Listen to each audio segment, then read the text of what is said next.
Panginoon, maraming salamat sa mga bagong dadating na pagpapala sa araw na ito.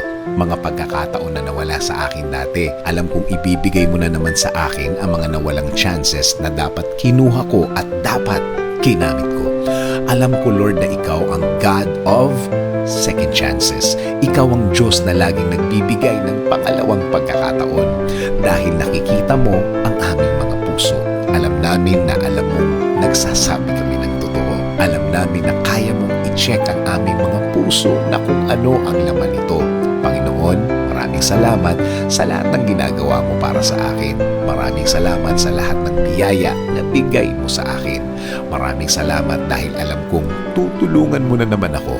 Alam kong hinding-hindi ako mabibigo sa aking mga prayers today, Lord. Alam kong aayusin mo na ang aking buhay ngayon.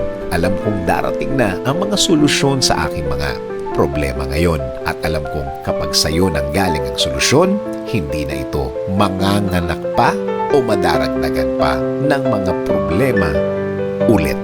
In Jesus' name I pray. Amen.